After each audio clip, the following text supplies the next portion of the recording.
So when Nan moved into Nipponos Valley Village, the personal care home that she spent about the last 8 years of her life, one of the biggest questions that she had was how she was going to get TV.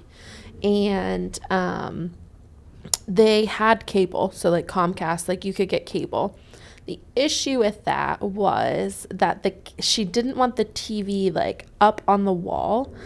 And the cable, like where they put the cable boxes, the contractor should not, or at least that's what Nan told me, that the contractor incorrectly put the cable boxes in the wrong space, and based on where she wanted the furniture, it was not going to work because she would have had that ugly like cord coming out of the wall. Ugly cord, yeah. And so God love my dad. He's standing there with me, and he was like, mother, he said, he's like, I can get you a longer cord, and I can, and he was trying, and he was like, I could put the TV up on the wall. Like dad was offering like all kinds of solutions. Nan was not having any of it. So I was like, well, woman, I was like, I don't have cable. I was like, I use like an Apple TV box, and then I just stream it based like on Hulu. And at the time, like we were also trying to cut costs because she was still splitting her time a little bit between Pennsylvania and Maine. And this was nice because we could just move her Hulu subscription with her. And so she could pay one bill instead of the two that she was paying. So everybody decided that this was a good idea. Now, I personally have an Apple TV. I didn't think it was that big of a deal. But there were She was used to picking up the remote, clicking it on, and just going to town. Yes. So there was a little bit of a learning curve with the Apple TV. One, the remote is not built for, she, couldn't always hold things like with her hands. Mm-hmm. And the remotes are so small and so slim. Actually, the biggest hurdle we had was actually her picking up the remote. So I remember the one time I came home and she had put those felt pads on the bottom of it. It worked. And it did. And she was able to hold it better. It's funny, since she's passed, I find those felt pads everywhere, and it makes me laugh now. Oh my God, I got her nativity scene at Christmas. The whole bottom of the bar is just like covered in felt pads. So I laugh when I get them out. But I showed her how to use it, and you can't go fast. And she writes down, step by step. Mm-hmm. And then I remember I would get these phone calls, and like, she's like reading the steps off to me, and she's not sure why it's not working. And, it was quite the learning curve. And then like, Meanwhile, you're sitting in Boston, I'm across the street. And she would call me to fix it. Mm-hmm. And the number of times that this woman factory resetted this Apple TV, and like, you have to honestly kind of try to like reset an Apple TV that far. Like, she would like factory reset it, and it asks you a couple of times if you're sure if you want to do this. Well, patience is a virtue, but it wasn't one of hers. No. And so it's funny, there was somebody that worked at the village. She was the administrator at the time. Like, she was the one that kind of took a shine to Nan and would go in and like help her, and she would then call or text me because she was able to like, one, she was tech savvy enough. Like, Jasmine was able to kind of like figure it out. Right. But if she couldn't, or she needed Nan's password or something, she had my cell phone number, and she would just call me. Lots of the other like nurses, like, they would freak out, and it was this whole thing. And God forbid Nan not watch the news at 6, 8, noon, 5, and 10. I mean, it's a small town. The news just doesn't change that much, but we kind of had to hit it all, right? And so, we open with this story because I really want to talk about like technology and caregiving. Mm-hmm. And, I think there's a lot of great things that can be done with it. I want to take a kind of a broad look at technology, but I just want to welcome our listeners before we kind of dive into it to the Hey Woman podcast. So real conversations on caregiving, legacy, love. So my name's Cortney, and I'm here with my mom, Julie. And we dedicate this podcast to my Nan who has passed away, but who taught us a lot about caregiving. And so, we're here to share that. And technology wasn't, I would say, her friend. She definitely like embraced parts of it. Like, And I think some of that was her stubbornness. Like I told her that this was the best answer to her problems. And so she decided that she was going to figure it out. Right. Yeah, absolutely. Now, was it complicated? Did we lose our patience sometimes? Did I think I was going to find the Apple TV under the lawnmower? Like, it was just chewed up, maybe. But she, to her credit, like, she figured it out. And that's kind of how she approached life, was that she was just going to do it. And while, AI is such a big thing, we'll talk about that a little bit. But I think there are so many other things that, we don't always think about as like technology that can really make the caregiving journey better. I even think about, we talked about how it was hard for her to like pick up the remote for the Apple TV unless she had the felt pads. She also, she had this Bose like music system, I remember. And, that remote was also hard to pick up sometimes. And she had to remember to put the CDs and different things. And I got her an Amazon Alexa up at her condo in Maine. And this is before you're really even caregiving for her, right? But she loved that she could just tell the Alexa. One, I was trying to get her to yell at somebody that wasn't me. Right. So, the Alexa was helpful in that regard, but it was nice because she could just tell the Alexa to play her music, and then the music that she liked when she was cleaning or doing different things, like, it would just be on, and it was easier than her having to remember, like, where the remote was, to plug it in, to get the CDs. Like, there are, like, things like that we kind of take for granted, and I don't even know, like, they're such a part of our everyday lives. Like, I have an Amazon Alexa in my kitchen, and I don't even, like, think twice about it, right? But, some of this stuff, they didn't grow up with it. So there is a learning curve there that I want to talk about, but they also can make the caregiving easier because those things that are voice activated can be really helpful. Well, yeah, I think the issue is, I think for everybody, like if you grew up in my generation, we've come a long way from the little things that they had to wear around their necks, like I've fallen and I can't get up, yes. And you have to push a button, and speak into it. And we talked, on another episode about like how we don't have enough caregivers and the workforce. And I think technology can be helpful to families and help along this journey. Even Alexa, from the perspective of, that voice activated, but if something were to happen, being able to call out for help and not have to be wearing something for that to work, I think is, really important. And so there's all kinds of things. You mentioned the Alexa. I think that's, a great thing and something she really enjoyed. But I also think about like even, an Apple Watch or any iteration of that type of a thing, or rings, anything that can track some of your health. Because I know one of the things is, you go to a doctor's office, even with my own health issues, you go to the doctor's office, I've met with a cardiologist, and, I've just a couple minutes for me to be able to say to them, hey, here's what's going on. But I've been able to give them better data because of my Apple Watch. Like, here's what's happening with my heart. Here's what's happening with my sleep.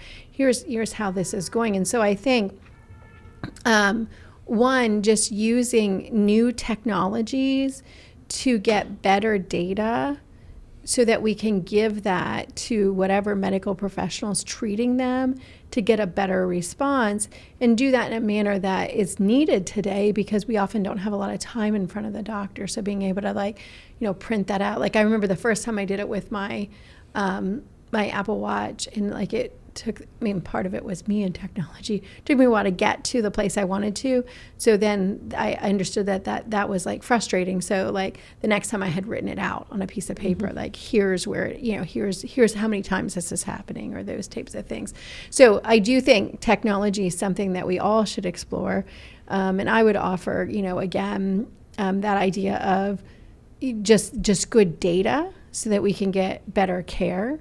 But I also do think, it can combat loneliness that we talked about in another episode. But also just in your situation, like being able to interact with it, like, making a phone call from an Apple Watch or being able to call out for help is very helpful. Yeah, and I think, if we think about, things that we take for granted, and I think a lot of us use like, an Amazon Alexa, Google Home, whatever you use, we use them for convenience in our everyday lives, and we don't think about the fact that in caregiving, those conveniences are really things that can help them. So like even like voice activated lights, like for Nan to get up, especially at the end, to get up off of her chair was a complicated thing. So if she's watching TV and, you know, she wants to turn the lights off, you know, every opportunity there is an opportunity for her to fall, or maybe she can't get up and she's, you know, waiting for somebody to come help her. If she's able to control the lights, it's some place that we can give people control back. Also, or getting up in the middle of the night without lights. Yes. You know, being able to turn them on while laying in bed so that they can see better and not fall is really important. Absolutely. And the reality of it is, you know, we talk about Nan, just to be honest with everybody listening, she wouldn't have worn a life alert necklace. Oh, no, she wouldn't have. Mm-mm. She wouldn't have. Now, should she have? She had dropped foot. She was prone to falling. She should have when she lived at home, you know, 8 years before she passed away, because she would be out at her house with her dropped foot, and I would call her every night just to make sure that she was okay and that she hadn't fallen. Even in those years, you know, she should have had that. But I think anybody that lives alone should have some mechanism that they can push a button or call out for help if something happens, because we all can fall. Right. You know, it can happen to any one of us. And if nobody's going to be checking in on them on a daily basis, and, you know, if they're independent, we may not be.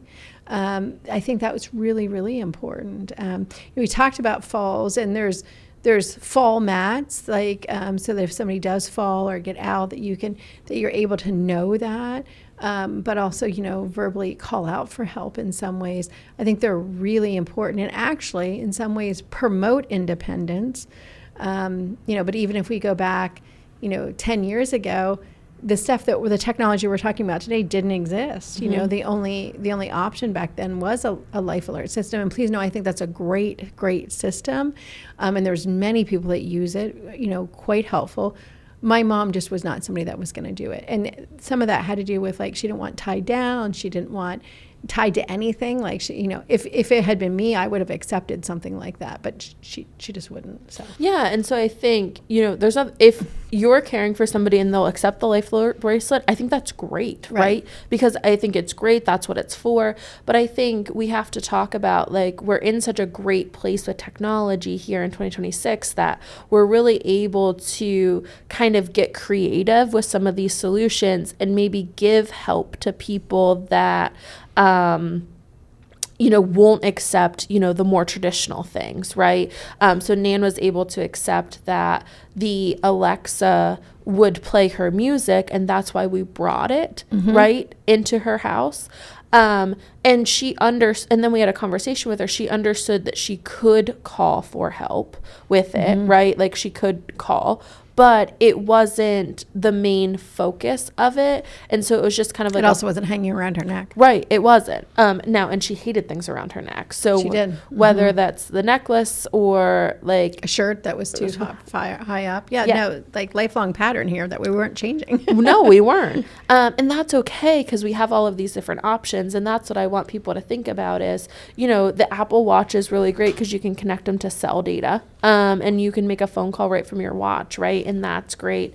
You also can track, like, their steps to make sure that they're moving and getting the activity that they need. Also, you know, people use apps with their kids, like Life 360 or different things like that. And, you know, I think it's really important, if you're going to do something like that, you have to have a conversation. Nan would have been so mad at us if we had been tracking her location through her phone. But I that would not have went over well. No, not even a little bit. Based on the time that she, like, freaked out that we made Uncle Buddy, like, drive to the church parking lot to, like, make sure her call. Oh, she was so mad about it. Yeah, she lived at home at the time, and it was in this time period that I'm talking about where I was worried about her, that she had fallen someplace, and she didn't pick up. I went out there, her car wasn't there, and so I was trying to think where she could be, and so I was like, oh. And my brother lived close to the church, and so he went over and, like, did a drive-by, and her car was there. And I stupidly told her about it, and she was so angry. She didn't see the care or the concern for her. She was just really, really angry about that. That's funny. I hadn't thought about that for years. But, you know, if we had Life 360 on her, I wouldn't have had to do all that. I could have just looked on my phone and said, oh, She's down at church. She's fine, right? I think that's funny. Because she didn't always answer the phone. That's true. That's true. So, I mean, when she lived at home, like, if you would call and she didn't have anything to say to you, she just kind of didn't answer the phone. Yeah, I know that because I had to drive out to her house quite a few times, again, when she lived at home, making sure that she was okay. And she's like, oh, I'm fine. Well, yeah, could have answered the phone because I wasn't sure. And, but again, all of this, we laugh about it, but it's a defense mechanism. Like, she had to be fine in her mind to continue fighting on. Mm-hmm. And so we say it, we laugh, but like if you're dealing with somebody who's, stubborn and really kind of holding on to their independence, that can be frustrating, but we also have to acknowledge that as I cared for her, that stubbornness and that fight got her through a lot of things and got her better. Without it, I don't know that she would have had the will to struggle through it. And so important. I think another thing that is from a technology standpoint that we don't always think about is telehealth. Mm-hmm. So that came in, obviously, during the COVID years, became more prevalent. But even thinking about how helpful that can be. Because, right now, winter or during winter, if you're having to take your loved one to the doctor and you live in an area where there's still cold, or next winter when it happens, that's a huge undertaking. And it can expose them to germs. They could pick up things. They could get sick themselves. And so really, when we think about technology, understanding what telehealth options are available, that could make caregiving easier and access to a doctor easier. I think this is especially important for those of you that are listening that maybe live in more like rural communities, because it could give you access to better doctors or more specialists. And not that doctors in rural areas aren't good, but there's just maybe not the demand. And so you might not be able to see the specialist that you need to see. And so it can allow you to maybe see a specialist or do some follow-up appointments so that you don't have to drive, 2 or 3 or 4 hours to a doctor's appointment all the time. I think there's a benefit of, there's a balance here of we want people to get up and we want people to get out and different things like that. But if it's cold or if the journey is going to be long and you have to take a whole day off of work or something like that to make it happen, telehealth can be a good bridge between getting them the help that they need. And also, we're starting to care for people who are more used to technology, maybe, right? Like as we start to think about caring for people who, Zoom is something that's, post-pandemic is something that's kind of in everybody's life, right? And so using a computer, I think, we'd be remiss not to talk about all of the online therapy options too. And that could be something that if the person that you're caring for needs help navigating the emotional complexities of what they're doing, maybe virtual therapy is something they could do because they could do it themselves in the privacy of their own home and they don't have to get out. And it's one more appointment that like maybe you wouldn't have to like take them to, and you could just help them like schedule it out and different things like that. So I think there's a lot of really great things where more like personalized appointments or something like that, where it really just should be like the patient, they can now do that maybe they wouldn't have had the opportunity to do before. Well, and I mean, I also would say, there came a point in time where I had to take mom to the doctor rather than my brother because she needed help in the bathroom. Mm-hmm. And that was just a privacy issue. So being able to telehealth at that point in time is also really helpful. I also think when you talk about specialists, I think that's an important point that I want to come back around to, because making sure that we're getting the best health care. So we often talk about how like our loved one is declining that we're caregiving for. But there was times with Nan where we were able to make leaps and bounds and get better care, better treatment. Because of care or a diagnosis or a better understanding that, or a different medicine management that a specialist was able to give us. So particularly with her lungs, that was really important. And even her drop foot itself, understanding the reason for it, what ended up, what was causing it, only came after we talked to a specialist about it. And and it was reversible. I mean, with surgery. Right. But it did get better, and I wish I had known that years before. So I encourage people to seek out that specialist and get that opinion from that specialist, because both with her lungs and with her drop foot, we were able to really have a better understanding moving forward. The other thing, we think about these types of things. We think about, you talked about having a better comfort, with technology. And we think about things like cameras, devices that setting thermostats, adjusting lights. They just want people to know, if you're not even using it in your own home, maybe you have a grandchild or a niece or nephew or somebody that you can reach out to. There's just that, I think it's really, really a large amount of things that you could utilize to help somebody be safer at home, particularly when they were by themselves. No, absolutely. And I think it just comes to giving people more options, right? Like we've talked a lot on here about how people want to age in place, right? And when we talk about that and getting someplace ready to age in place, we talk about physical things. We talk about putting, handrails in, or making sure the shower and getting off the toilet and all of that stuff, or making sure they have the right bed, or they maybe don't have to go up the stairs. There's all these hardware things that you think about, but I think, adding a smart home component to some of this, where the thermostat is able to be changed from a caregiver's phone, right? Or just check in on, or different things like that, what's happening. And I think the cameras can be so important from a perspective of just being able to check in on somebody during the day, when you're at work, right? And a lot of them have, voice capabilities now and different things like that. I do think, that don't require dialing a phone, which I know might sound like it's not a big deal, but in Man's situation, being able to having to dial that phone, there was a point where that was more than what she could do anymore.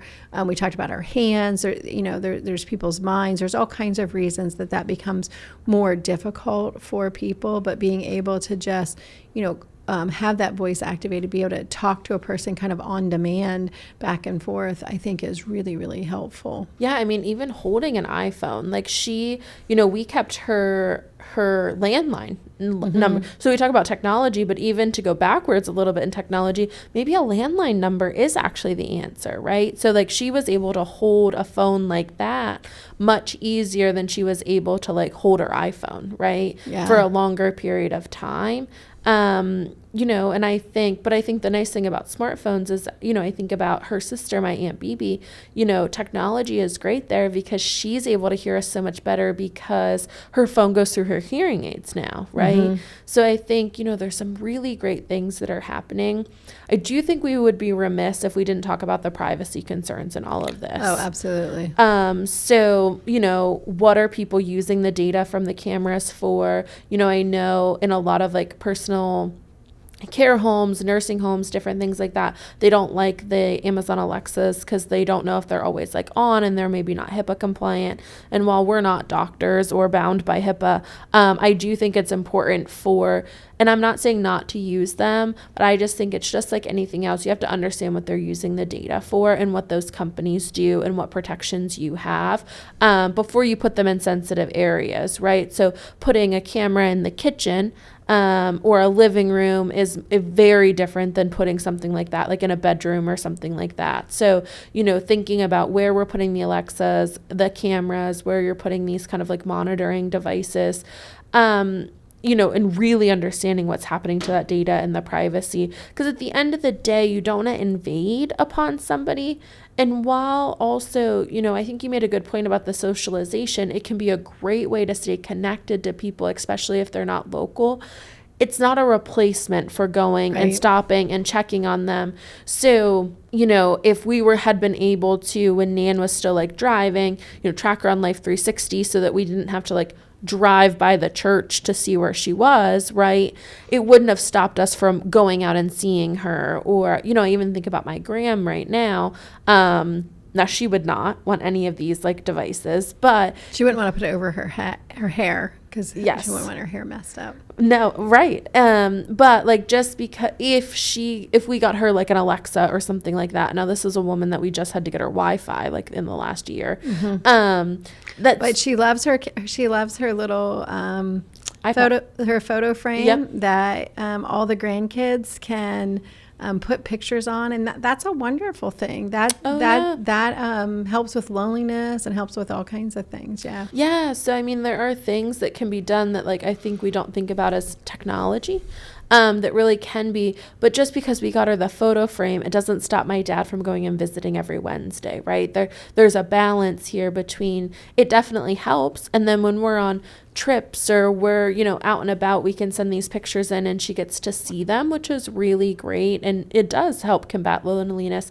So technology works together with caregiving, but it's not a replacement for human caregivers. Yeah, and the other thing I want to bring up on this episode is also technology from a different perspective, which is, like Amazon deliveries or any type of deliveries, particularly automated ones. And so one of the things that I often did, even when I was raising you kids, in fact, I do it today, but definitely came in to help me with Nan with caregiving, is things that she needed. I would subscribe to them and make them automatic deliveries. And I encourage people to think about that because like she had to have Depends. And I can remember like I'd be going out of town and be like one of the things I'd have to think about, like, does she have enough to get her through?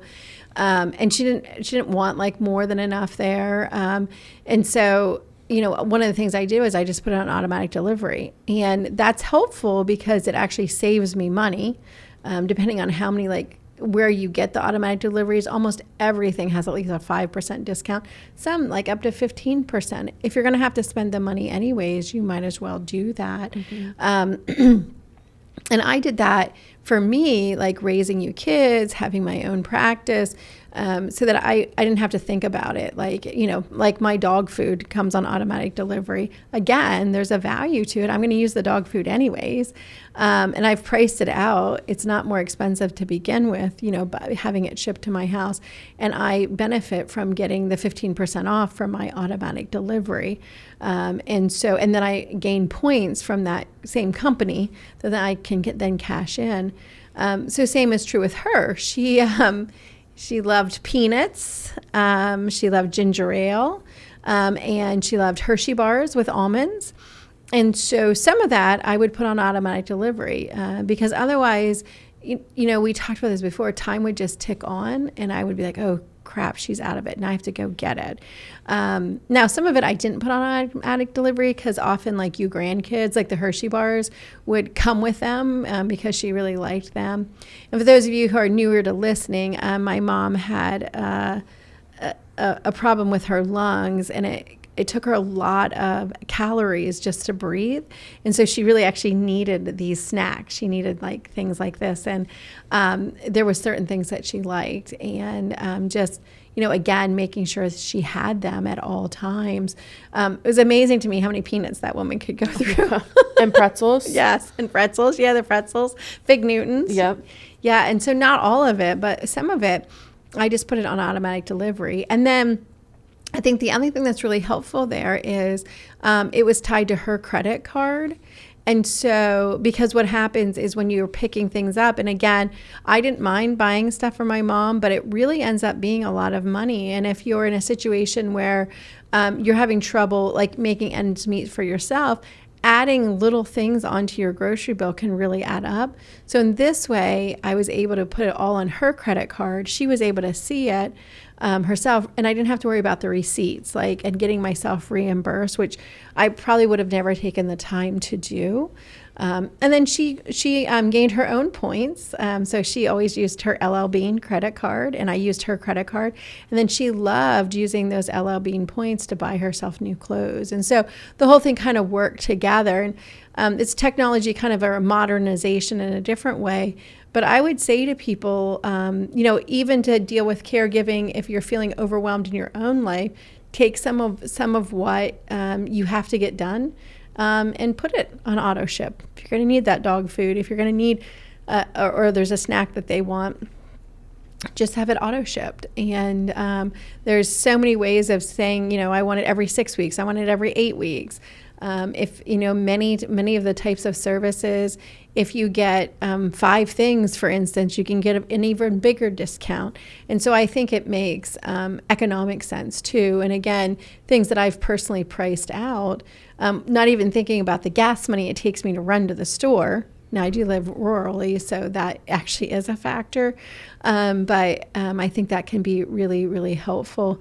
And it could be, you know, Ensure, it could be supplements that people need, which are also very costly, and making sure that they have that. And I also think, you know, we talk about, like, it was nice to just put it on her credit card because you were the one, especially at the end, like writing the checks out of her account and balancing her books. And so there's always this like uncomfortable thing of like, you're writing a check out of her account to you. Right. That is true. It always did feel really uncomfortable to me. I would rather that it was on her credit card. Yeah. Right. Because it was something that she needed, that she wanted. We had her permission for like the purchasing of it. But I also think there's like this guilt component of, you know, we've talked in other episodes about you can only make so many decisions. You can only think at a level for so long.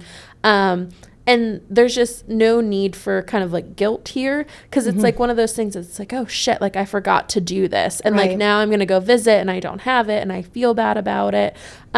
Just get it sent to your house. Yeah.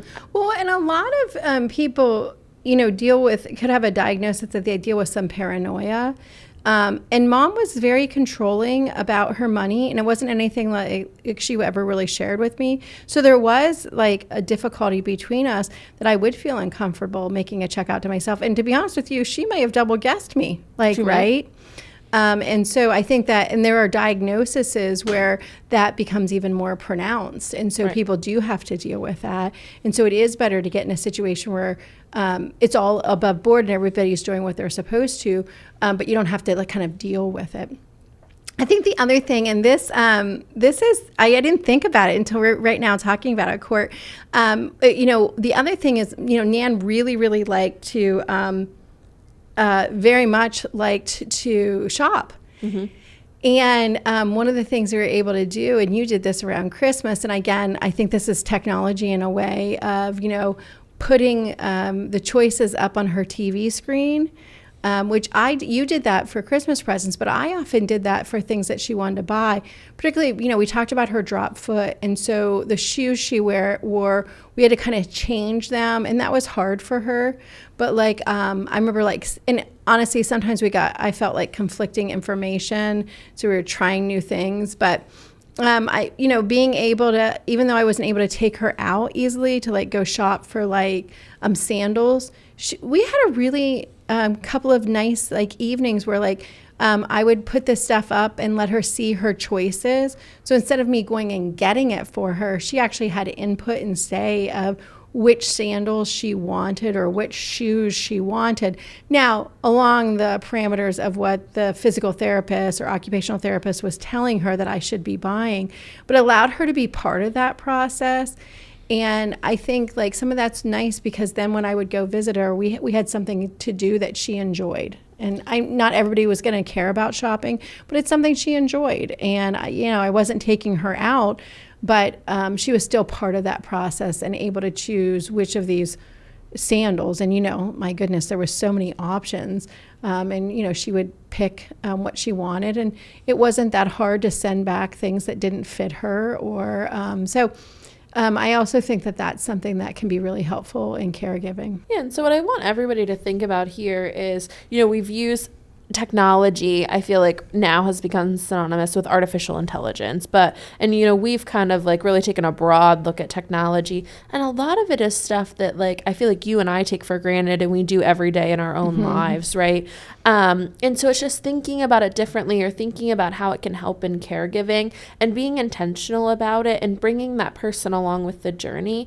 I also would urge you, like, if you're sitting here thinking like, oh, like we could do like a whole smart home thing and I could change their lights and this and this and this. It's a lot of change for anybody. Like, start them, because just because it worked with Nan and just because she accepted yelling at a robot, doesn't mean that other people are going to. And so it's really important to just buy one and see if they like it and see if they can get used to it. The other thing that's like really great in caregiving, that can be helpful is a Roomba. Oh, yes. So, like, we would, just kind of let the Roomba loose at Nan's apartment. Now, very nice because it was a very flat surface, didn't get stuck on things. Much more difficult if you're dealing with, like, a 2-level house or something like that. And it didn't do a perfect job, but it at least got you through, right? Well, and it was, I didn't have to do it. Yeah. You know, I think that's one of the things. I could like close the door, put it in another room, and I could sit and talk to her. Because again, often I was coming in after work. I was already tired. Now, obviously, sometimes we did go over and clean. DJ will forever sweep correctly because she taught him how to sweep. And she would comment if he didn't do it correctly. But I think that's another thing. Like, again, so much of this is technology to help keep your loved ones safe, but also be technology to make your tasks that you have to do in your own home or in caregiving for them easier. Well, and it's, you don't even need to buy them their own Roomba. Like, if you have one in your house, just take it with you. That's true. It's not that hard. You know what I mean? So I think, it's some of the stuff that, like, we talk about the cost of caregiving, and obviously, like, a Roomba can be expensive. I think paying attention to when things go on sale is really important, but thinking about things that you use every day for tasks, like within your own home, and giving it to people to allow them, more freedom, more flexibility, and really the gift of control back, of, reducing falls and different things like that. There are also, like, we talked a little bit about fall mats, and like there are different like alarms and things that you can get in like a bed so if they get up, about it. And some of these are facility to facility dependent. Some of these really do depend on a diagnosis. And there's new things coming out all the time. And that's one of the things that I think is really great. And so I think just keeping up on things and paying attention to the different things. But I would urge people to start simple. Start with things that you're already using. Start with, it can be nice, like, an Amazon Alexa, if you have a grandkid that's away and they can, put a playlist together for her or something, and just connect it so that they can play their music. You really have to think about the person that you're caring for and the goals that you're trying to achieve, and just taking it one step at a time. Absolutely. So we hope you have enjoyed this episode of the podcast, Hey Woman, real conversations about legacy, love, and caregiving. And we really encourage you to get on the Planning and Protecting website. There's the caregiver toolkit there. There's also lists of resources that could be helpful to you in this journey. This podcast is really about trying to give you information that we hope will be helpful to you. Absolutely. So we thank everybody for listening, and please reach out on theplanningprotecting.com and follow us along on TikTok, on Instagram, on Facebook, as we continue to kind of navigate this journey and what's happening in caregiving in real time.